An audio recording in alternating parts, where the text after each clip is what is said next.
जय जय करुणाब्धे मोक्षसेतो स्मरारे। जय जय जगदीश ज्ञान सिंधु स्वयंभो। जय जय परमात्मस्त्राहि मां भक्तिहीनं। जय जय भवहारिन् रामकृष्ण दिबाहो। यथाग्निर्दाहिका शक्ति रामकृष्णे स्थिता हिया। सर्वविद्या स्वरूपां तां शारदां प्रणमाम्यहम्। सर्वप्रथम तो भगवान श्री रामकृष्ण देव, माँ शारदा और स्वामी विवेकानंद जी के चरणों में मेरा भूमिष्ठ प्रणाम निवेदन। तत्पश्चात मंचासीन एवं सभा में उपस्थित समस्त वरिष्ठ पूजनीय सन्यासियों के चरणों में मेरा सश्रद्ध प्रणाम। अन्य सन्यासियों, ब्रह्मचारियों एवं उपस्थित भक्त समुदाय को सश्रद्ध नमस्कार। आप लोगों से थोड़ी सहानुभूति की आशा रखता हूँ। कुछ खेल होते हैं जिसमें खिलाड़ियों को विभिन्न श्रेणियों में विभक्त किया जाता है, जैसे light weight category, middle weight, heavy weight.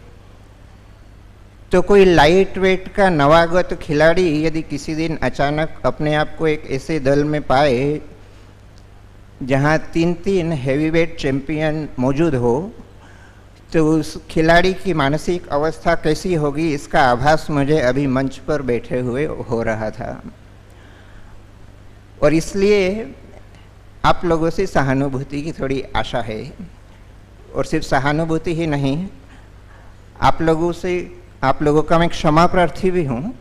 क्षमा प्रार्थी इसलिए कि भले ही वरिष्ठ सन्यासियों के आदेश और प्रेरणा से आपके सम्मुखीन हो रहा हूँ, परंतु एक ऐसे कार्य में प्रवृत्त होने जा रहा हूँ जिसे करने में स्वयं विवेकानंद जी भी संकोच का अनुभव किया करते थे। और जैसी कि आशंका स्वामी जी को थी, मुझे भी वैसे ही आशंका है। इसलिए मेरे इस प्रयास के उपरांत यदि एक शिव मूर्ति के स्थान पर यदि किसी वानर मूर्ति का गठन हो जाए, तो आशा करता हूँ आप अपनी परम उदारता का परिचय देते हुए मुझे क्षमा करेंगे। श्री रामकृष्ण देव का जीवन और संदेश इतना विस्तृत है कि उसे अल्प शब्दों में व्यक्त करना कम से कम मेरे लिए तो संभव नहीं है। परंतु एक आशा की वाणी उन्होंने स्वयं सुनाई थी।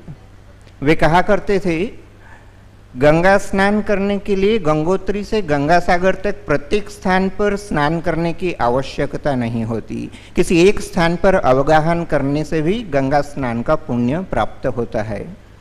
इसलिए उनके विशाल चरित्र से यदि हम किसी एक गुण, किसी एक पक्ष पर भी यदि अल्प विचार, यदि कुछ चर्चा यदि हम कर पाए, इसका मतलब होगा हम श्री रामकृष्ण के जीवन का ही स्वाध्याय कर रहे हैं।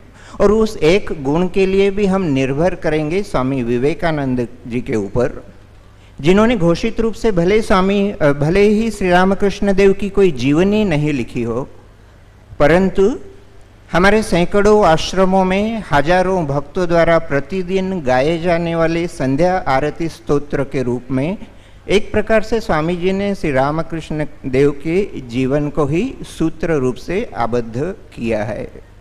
और उसमें से एक ऐसा गुण जो विशेषकर आज के इस शुभ दिन भक्तों के हृदय में उल्लास जगा सके, भक्तों के हृदय में उमंग ला सके और विशेष रूप से प्रासंगिक हो, ऐसे एक गुण पर हम चर्चा करेंगे। देखिए, एक छोटा शिशु भी अपनी माँ की गोद में यदि स्वयं को सुरक्षित समझता है, तो इसका एक ही अर्थ है, उसे पता है कि अपनी सारी भूल त्रुटियों के बावजूद माँ की गोद एक ऐसा स्थान है जहाँ उसे आश्रय मिलेगा। और यह प्रवृत्ति मनुष्य में आजीवन बनी होती है। इसलिए भक्त भी ऐसे भगवान की कल्पना करता है, ऐसे ईश्वर की कल्पना करता है, जहाँ अपनी सारी भूल त्रुटियों, अपने सारे मानवीय दुर्बलताओं, अपनी चारित्रिक अक्षमताओं के चलते हुए भी जहाँ वह निसंकोच रूप से शरण ले सके। और इसीलिए इसी गुण को व्यक्त करते हुए विवेकानंद जी श्री रामकृष्ण देव को एक सुंदर उपमा देते हैं, भक्त शरण।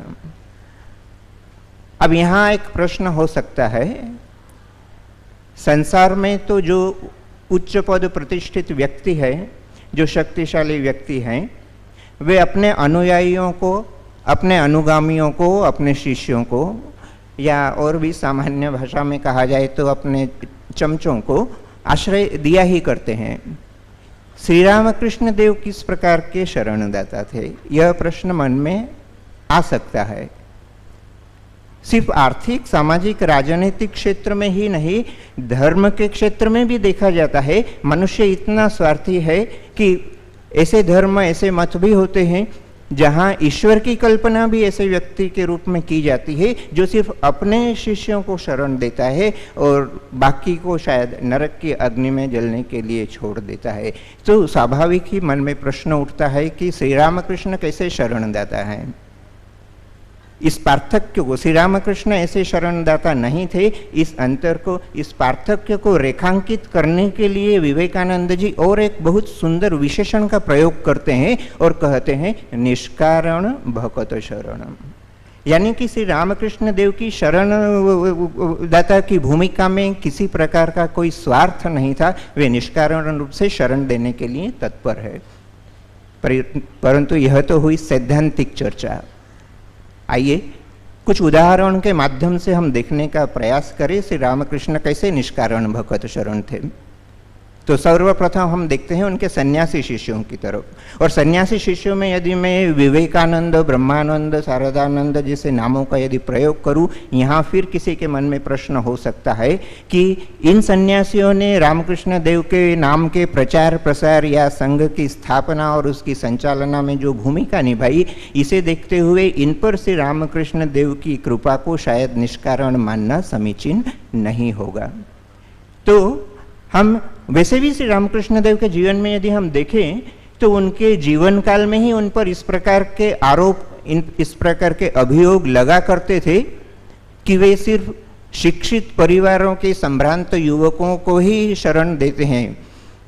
तो यदि इस आरोप का खंडन यदि हमें करना है तो हम एक अद्भुत उदाहरण लेंगे, और वह अद्भुत उदाहरण है स्वामी अद्भुतानंद जी का, जिन्हें हम लाटू महाराज के नाम से भी जानते हैं। आप में से जो लाटू महाराज के जीवन से परिचित नहीं है, उनकी जानकारी के लिए बता दूं, लाटू महाराज का जन्म यहाँ से बहुत दूर, सुदूर बिहार के छपरा जिले के किसी एक गांव में एक अत्यंत दरिद्र परिवार में, शायद किसी मेषपालक परिवार में जन्म हुआ था। और 5 वर्ष की उम्र होते न होते उनके माता पिता दोनों का निधन हो जाता है। तो यह जो अनाथ दरिद्र बालक है, यह किसी प्रकार अपने कुछ आत्मीयों के बीच में, कुछ स्वजनों के बीच में बड़ा होता है और बहुत कम उम्र में ही अपने आजीविका के संधान के लिए कलकत्ता शहर चला आता है। और संयोग से यहाँ लाटू को शरण मिलती है श्री रामकृष्ण देव के एक गृही भक्त रामचंद्र दत्त के निवास में। परंतु बालक की सरलता और बालक का जो विश्वास था, वह श्री रामकृष्ण देव को आकर्षित करता है और रामकृष्ण देव स्वयं रामचंद्र दत्त को बोलकर और लाटू को अपनी शरण में, अपनी सेवा में ले लेते हैं। लाटू की शिक्षा का यह हाल था कि जगत गुरु कहलाने वाले श्री रामकृष्ण देव भी हार मान जाते हैं, वे उन्हें वर्णमाला तक नहीं सिखा पाए थे।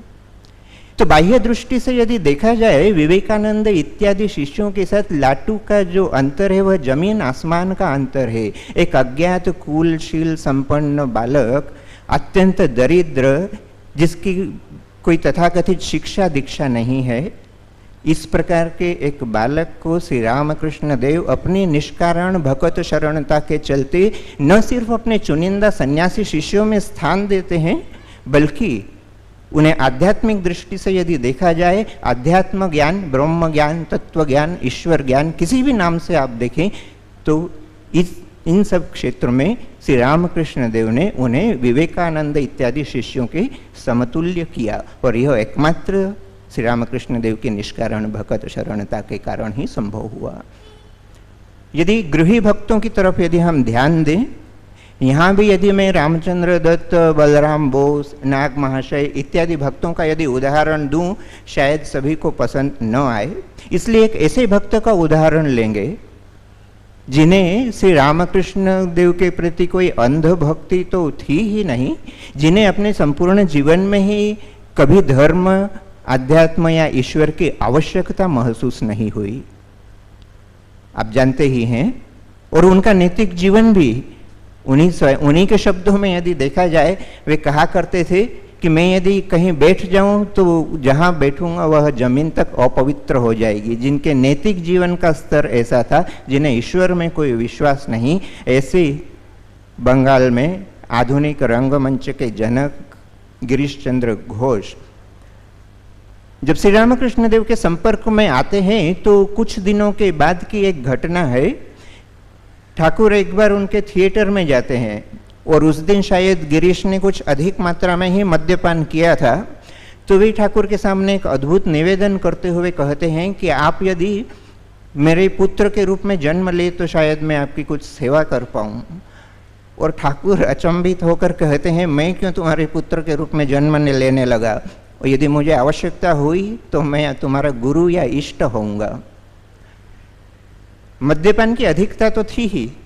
ठाकुर का नकारात्मक उत्तर सुनकर गिरीश चंद्र घोष का पारा 7वें आसमान पर चढ़ जाता है और वह अश्राव्य गालियों की बौछार श्री रामकृष्ण देव पर करते हैं। गिरीश का प्रतिवाद करने की क्षमता किसी भक्त में नहीं थी। भक्तों के मन में उद्वेग होता है, परंतु वे चुपचाप ठाकुर को लेकर दक्षिणेश्वर लौट आते हैं और निर्णय लेते हैं कि आज के बाद से न ठाकुर गिरीश चंद्र के पास जाएंगे, न गिरीश को दक्षिणेश्वर में आने दिया जाएगा। परंतु अगले ही दिन हम क्या देखते हैं, ठाकुर गिरीश के निवास स्थान जाने के लिए तैयार होते हैं। भक्तों को बड़ा आश्चर्य होता है कि कोई इतना अपमान सहने के बाद भी अपने अपमानकर्ता के यहाँ कैसे जा सकता है, परंतु ठाकुर जाते हैं। और उधर जब नशा उतरता है तो गिरीश भी अपने इस कृत्य पर पश्चाताप करते हैं, यहाँ तक कि आहार निद्रा त्याग कर गिरीश सिर्फ क्रंदनरत अवस्था में अपने निवास स्थान पर बैठे हैं। परंतु अहंकार उन्हें दक्षिणेश्वर जाने से रोकता है। और ऐसी अवस्था में जब एक अनाहुत अतिथि के रूप में वे ठाकुर को अपने निवास पर देखते हैं तो भाव विभल होकर श्री रामकृष्ण देव के चरणों में प्रणाम कर कहते हैं, यदि आज आप यदि यहाँ नहीं आए होते तो मैं भी मान लेता, मैं यही मानता कि आप भी मान अपमान से परे नहीं गए। तो इस प्रकार से ठाकुर धीरे धीरे गिरीश चंद्र जैसे व्यक्ति को भी अपने अनन्य भक्त के रूप में परिवर्तित कर लेते हैं। यह उनकी निष्कारण भगवत शरणता। कभी कभी तो उनका निष्कारण शरणदाता का रूप बड़े रोचक रूप में प्रकट होता था। कामारपुकुर वर्षा काल और एक बार अतिवृष्टि के कारण तालाब और नालों का जल तो जमीन पर आ ही जाता है। पूरा कामारपुकुर शायद जल प्लावित अवस्था में था। कुछ मछलियां भ्रमवश तालाब से निकलकर जमीन पर आ जाती है और जब जलस्तर कम होता है तो ये मछलियां ग्रामवासियों की नज़रों में पड़ती है। अब बाकी मछलियों का हश्र क्या हुआ होगा कहने की आवश्यकता नहीं। एक मछली बड़ी चालाक थी, वह श्री रामकृष्ण देव के पैरों के आसपास चक्कर लगाती है और ठाकुर सभी को चेतावनी देते हुए कहते हैं, खबरदार, इसे कोई हाथ नहीं लगाएगा, इसने मेरी शरण ली है। और शायद इस चेतावनी से उसका भाग्य परिवर्तन नहीं हो, ऐसा सुना जाता है कि ठाकुर स्वयं उसे अपने हाथों से पास के तालाब में छोड़ आए थे।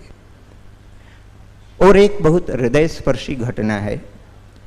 ठाकुर की एक महिला भक्त थी जिन्हें हम जोगिन माँ के नाम से जानते हैं। जोगिन माँ का श्री रामकृष्ण देव के पास आवागमन उनके भाई हीरालाल को पसंद नहीं था। ऐसे में एक बार जब ठाकुर जोगिन माँ के निवास स्थान पर जाने के लिए तैयार होते हैं तो हीरालाल ने इसे एक अच्छा अवसर मानकर उस समय के एक कुख्यात पहलवान गुंडे से मनमथ, जिसका नाम था, उसके साथ मिलकर एक अभिसंधि की। आजकल की भाषा में, विशेषकर मुंबईया भाषा में जिसे कहा जाता है, शायद ठाकुर की सुपारी मनमथ को दी गई थी। अब निर्धारित दिन ठाकुर जोगिन माँ के निवास पर आते हैं और मनमथ उन्हें भयभीत करने के उद्देश्य से वहाँ उपस्थित होता है, परंतु कुछ ही क्षणों में श्री रामकृष्ण देव का सानिध्य उसे पूरी तरह से बदल देता है और मनमथ, जो कि उन पर हमला करने के लिए, उन्हें भयभीत करने के उद्देश्य से आया था, वह श्री रामकृष्ण देव के चरणों में प्रणाम कर विदा लेता है। और कहा जाता है कि इसके बाद से उसका पूरा जीवन ही परिवर्तित हो गया। यह घटना और भी हृदय स्पर्शी इसलिए बन जाती है, यदि भक्त होने के नाते ठाकुर यदि जोगिन माँ पर कृपा करते हैं तो यह तो स्वाभाविक है, और यदि जोगिन माँ के भाई हीरालाल पर यदि वे कृपा करते हैं वह भी समझ में आता है। परंतु ठाकुर की कृपा उस भाई के द्वारा नियुक्त एक गुंडे पर, जिससे श्री रामकृष्ण देव का कोई संपर्क नहीं, जो श्री रामकृष्ण को भयभीत करने के उद्देश्य से, हमला करने के उद्देश्य से आता है, उस तक भी श्री रामकृष्ण देव की कृपा का विस्तार होता है। तो इससे बड़ा निष्कारण कृपा का उदाहरण और क्या हो सकता है। और श्री रामकृष्ण देव के जीवन में यदि हम देखें तो सिर्फ उनके जीवन काल में ही नहीं, उनके इस धराधाम से गमन करने के पश्चात भी हम देखते हैं, सिर्फ देश में ही नहीं विदेशों तक में ऐसे कई उदाहरण हैं जहां यह परिलक्षित होता है कि श्री रामकृष्ण देव निष्कारण भगत शरण है। और आज की इस चर्चा का समापन मैं बड़ी आसानी से कर सकता हूं यदि इस प्रकार के और दो चार उदाहरण आप लोगों के समक्ष रखूं, परंतु मैं वैसा नहीं करने जा रहा। वैसे तो व्याख्यानों को सभा मंडप में ही भूल जाने की परंपरा रही है, यहाँ से जाने के उपरांत याद रखने की परंपरा नहीं है, और आप लोग भी शायद इसके अपवाद नहीं होंगे। परंतु यदि गलती से कोई इस व्याख्यान को अपने निवास स्थान तक याद रखे और इसकी ऐसी भूल व्याख्या करे कि श्री रामकृष्ण देव निष्कारण भगत शरण है, वे यदि गुंडों पर, मछलियों पर, अशिक्षित व्यक्तियों तक पर यदि कृपा कर सकते हैं तो हम तो उनसे काफ़ी अच्छी अवस्था में हैं, इसलिए हमें और कुछ करने की आवश्यकता नहीं, जो कुछ करना है निष्कारण भगत शरण स्वयं करेंगे। यदि ऐसी भूल व्याख्या कोई करता है, देखिए संसार में शरीर के विनाश को मृत्यु कहा जाता है, परंतु अध्यात्म के क्षेत्र में साधन भजन में शिथिलता को ही मृत्यु का नाम दिया जाता है। प्रमाद वै मृत्यु अहम ब्रवीमि, शास्त्र ऐसा कहता है। तो यदि आप इसकी भूल व्याख्या कर यदि अपनी आध्यात्मिक आत्महत्या करते हैं तो आपका तो नुकसान है, उसका दोष शायद मुझ पर भी लगे। भारतीय दंड विधान में जो आत्महत्या के लिए प्ररोचित करता है वह भी दंड का भागी माना जाता है। तो मैं अपनी ओर से स्पष्टीकरण देना चाहता हूँ, यदि कुछ घटनाओं के आधार पर यदि श्री रामकृष्ण देव को हम निष्कारण भगत शरण मानते हैं तो कुछ और घटनाएं देख लेना भी जरूरी है। और ऐसी घटनाओं में सर्वप्रथम उदाहरण देना चाहूँगा, 1 जनवरी 1886 को ठाकुर ने जो लीला की थी, जिसे हम कल्पतरु लीला के नाम से जानते हैं, और जिसे याद करते हुए आज भी लाखों मनुष्य प्रतिवर्ष 1 जनवरी को हमारे आश्रमों में उपस्थित होते हैं, इस घटना को हम ठाकुर की निष्कारण भक्तवत्सलता का ही उदाहरण ले सकते हैं, लिया भी जाता है। परंतु इस संपूर्ण लीला का एक बहुत महत्वपूर्ण किंतु अल्प प्रचारित अंश याद रखना आवश्यक है। उस दिन श्री रामकृष्ण देव ने कुछ भक्तों पर कृपा की थी, और उन कृपा प्राप्त भक्तों में कम से कम एक व्यक्ति के बारे में हम जानते हैं, शायद वैकुंठनाथ नाम था उनका। वे उस आध्यात्मिक प्रसाद को ग्रहण करने के योग्य नहीं थे, और यह उनकी शायद ईमानदारी ही कहना चाहिए कि कुछ दिनों के पश्चात आकर ठाकुर से निवेदन करते हैं कि मेरे सांसारिक कार्यों में विघ्न हो रहा है, आप इस आध्यात्मिक आशीर्वाद को लौटा लीजिए। और इस प्रकार की घटना हम श्री रामकृष्ण देव के संरक्षक और उनकी भाषा में कहें तो उनके रसददार मथुर बाबू के जीवन में भी देखते हैं। और एक और बड़ी हृदय विदारक घटना है हृदय राम के जीवन में। हृदय राम ठाकुर जिनके मामा हुआ करते थे। जब नौजवान थे, कम उम्र में हृदय और ठाकुर दोनों दक्षिणेश्वर आते हैं और ठाकुर अपना उग्र साधन जीवन प्रारंभ करते हैं। उस साधन जीवन के चलते शायद उनकी शरीर रक्षा भी असंभव होती, परंतु हृदय अपने मामा के प्रति स्नेह परवश होकर उनके जीवन की रक्षा करता है, और इस बात का श्रेय हृदय को अवश्य मिलना चाहिए। परंतु जैसे जैसे श्री रामकृष्ण देव का आध्यात्मिक विकास होता है, समाज में वे परिचित होते हैं, बड़े बड़े लोग उनके पास आने लगते हैं, हृदय से एक भूल हो जाती है जो कि सेव्य सेवक संबंधों में अक्सर हो जाया करती है। अक्सर सेवक अपने सेव्य के ऊपर एकाधिकार ही नहीं समझने लगते, बल्कि उन्हें अपनी इच्छा से परिचालित करने का प्रयास भी करने लगते हैं, और इस प्रकार उनके अहंकार में वृद्धि होकर उनका ही आध्यात्मिक जीवन पतन की ओर जाता है। हृदय के जीवन में भी यह पतन देखा जा रहा था, और इसलिए शायद उसके प्रति करुणा करते हुए ही स्वयं परम दयालु कहे जाने वाले श्री रामकृष्ण देव को भी माँ जगदम्बा से यह प्रार्थना करना पड़ी, माँ रिदु के एकांत के सूर्य दे। और हम देखते हैं कुछ ही दिनों में घटनाक्रम ऐसा होता है कि हृदय राम सिर्फ श्री रामकृष्ण देव की सेवा से ही वंचित नहीं होते, बल्कि दक्षिणेश्वर में उनका आवागमन भी प्रतिबंधित हो जाता है। तो ये घटनाएं हमें यह याद दिलाती है, ईश्वर भले भगत शरण हो, ठाकुर भले भगत शरण हो, परंतु साधक से भी कुछ अपेक्षा की जाती है। आध्यात्मिक जीवन का मूल, आध्यात्मिक जीवन का सार ईश्वर की कृपा पाने में नहीं है। कुछ लोग प्रश्न कर सकते हैं, यदि ठाकुर निष्कारण भगत शरण है तो फिर वे हमसे कुछ करने की उम्मीद क्यों करते हैं, और यदि हमें अपनी साधना के बल पर यदि कुछ हासिल करना है तो फिर उनका निष्कारण भगत शरण तत्व कहाँ ठहरता है। इस प्रकार का प्रश्न मन में आ सकता है। यह चर्चा लंबी और जटिल है, हमारे पास समय अल्प है, इसलिए एक उदाहरण के माध्यम से इस समस्या का समाधान करने का प्रयास करें। श्री रामकृष्ण देव स्वयं कहा करते थे, यह उदाहरण भी हम उन्हीं के पास से लें तो अच्छा होगा। आजकल तो यंत्र चालित नौकाएं होती है, परंतु उस समय में विशेषकर लंबी दूरी की यात्राओं के लिए पाल युक्त नौकाएं हुआ करती थी। नौकाओं पर पाल चढ़ाने से नौका की दिशा और गति को नियंत्रित किया जा सकता था। इन्हीं को दर्शाते हुए श्री रामकृष्ण देव कहा करते थे, ईश्वर की कृपावारी तो सतत प्रवहमान है, तुम लोग अपनी नौकाओं पर पाल चढ़ा लो। यानी कि आध्यात्मिक जीवन में ईश्वर की कृपा तो सब समय उपलब्ध है। आवश्यकता इस बात की है कि हम अपने आध्यात्मिक नौका रूपी, जीवन रूपी नौका पर साधन रूपी पाल उठाने का कष्ट यदि एक बार कर लें तो फिर तो जो कुछ करना है ईश्वर की कृपा को ही करना है। और इसलिए मैं कह रहा था, आध्यात्मिक जीवन का उद्देश्य ईश्वर की कृपा पाना नहीं, आध्यात्मिक जीवन का उद्देश्य ईश्वर की कृपा को वहन करने की योग्यता हमारे जीवन में लाने में है। पूजनीय सिद्धांत महाराज बहुत सुंदर उदाहरण दिए थे।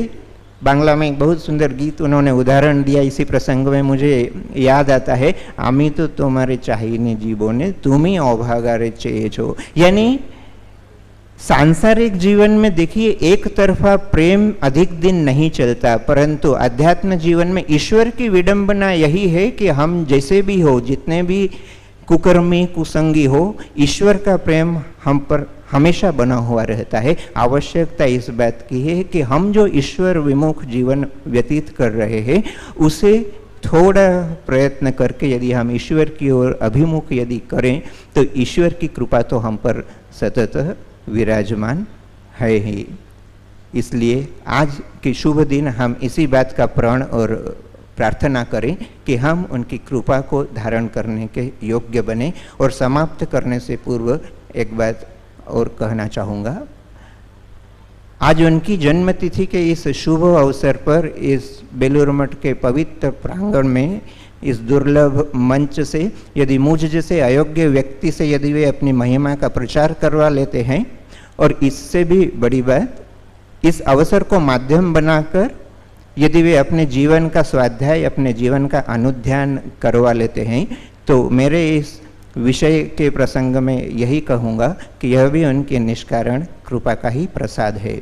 एक बार पुनः उनके चरणों में यह प्रार्थना करते हुए कि हम सब उनकी निष्कारण कृपा को वहन करने के योग्य पात्र बने, मैं अपना स्थान ग्रहण करता हूँ। श्री रामकृष्ण अर्पणमस्तु।